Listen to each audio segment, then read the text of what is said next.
मोहब्बत और एक तरह से समता का भाव है। और मैं बताया भी कि मेरे वहाँ वो कौलेश्वर प्रियदर्शी जी की बेटी ब्याही गई है, जो प्रोफेसर कौलेश्वर प्रियदर्शी हैं, उनकी भतीजी मेरे गांव में ही ब्याही गई है। तो जो ये सामाजिक व्यवस्था है, ऐसे सामाजिक व्यवस्था में अभी आप आजमगढ़ के हमारे साथी आए थे, उन्होंने बताया भी कि आप और आपसे मैं बात किया तो आपने कहा कि हमारा इलाका जो गांव है वो ठाकुरों के प्रभाव वाला है और पिताजी हमारे पसंद नहीं करते थे।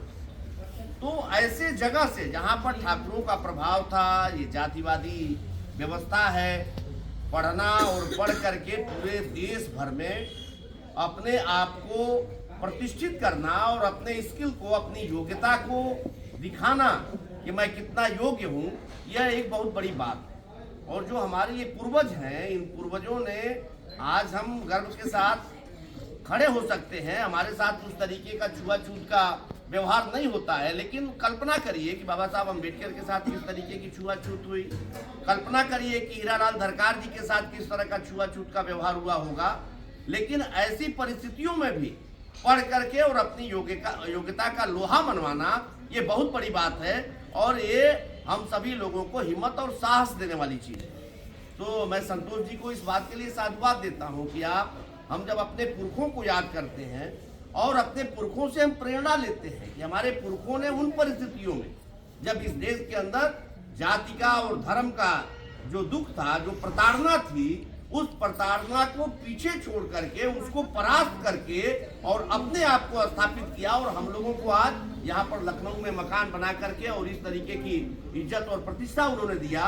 तो उन सभी लोगों को हम अपने पुरखों को जरूर याद करें और उनसे प्रेरणा लें कि आने वाले समय में जो हमारा समाज है, गाँव में रह रहा है, प्रताड़ित हो रहा है, छुआछूत का शिकार है, हम उनको भी इस बात के लिए प्रेरित करें।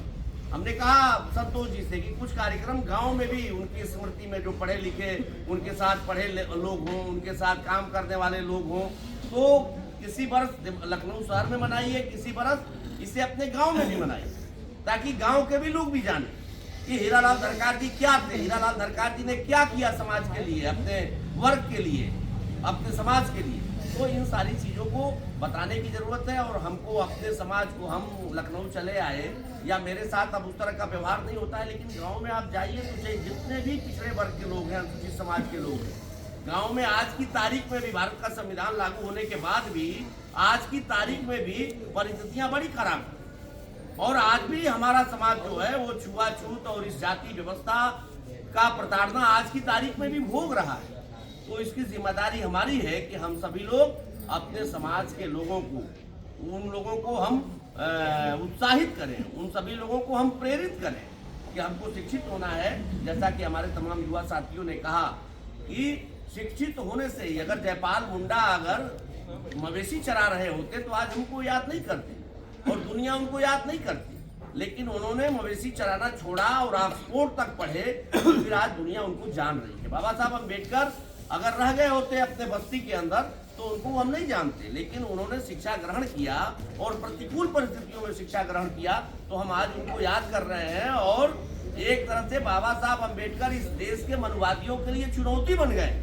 इस देश के अंदर 33 करोड़ देवताओं की जितनी मूर्तियां इस देश के अंदर नहीं लगी होंगी, अकेले एक अछूत के बेटा बाबा साहब अम्बेडकर की उतनी मूर्तियां और उतने फोटो इस देश के लोगों के घरों में स्थापित हो चुके हैं। तो एक चुनौती बन गई, इसलिए चुनौती बने हैं कि उन्होंने शिक्षा ग्रहण किया, उन्होंने अध्ययन किया और अपने आप को साबित किया कि जो इस देश का तथाकथित, जो इस देश का बुद्धिमान तक अपने आप को कहता है, बुद्धिजीवी कहता है, उन बुद्धिजीवियों को बाबा साहब अम्बेडकर ने परास्त किया।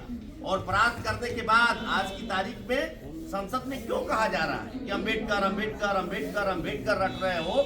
अगर इतना जो है भगवान को याद कर लो तो 7 पीढ़ियों तक स्वर्ग चले जाओ, तो क्यों नहीं स्वर्ग तुम चले जाते हो? तुमको स्वर्ग चले जाना चाहिए। जो लोग अम्बेडकर को याद कर रहे हैं, अम्बेडकर की बदौलत मान सम्मान, इज्जत, प्रतिष्ठा, स्वरत, शिक्षा, संपत्ति, ये सारी चीजें अम्बेडकर की बदौलत और अम्बेडकर के संविधान की बदौलत इस देश की 85% आबादी को मिल रही है। ये बात पूरी लग रही है। हीरालाल धरकार जी, अगर बाबा साहब अम्बेडकर का संविधान न रहता, अगर बाबा साहब अम्बेडकर न रहते इस देश के अंदर, तो हीरालाल धरकार जी अपनी योग्यता को नहीं दिखा पाते, वो शिक्षित नहीं हो पाते।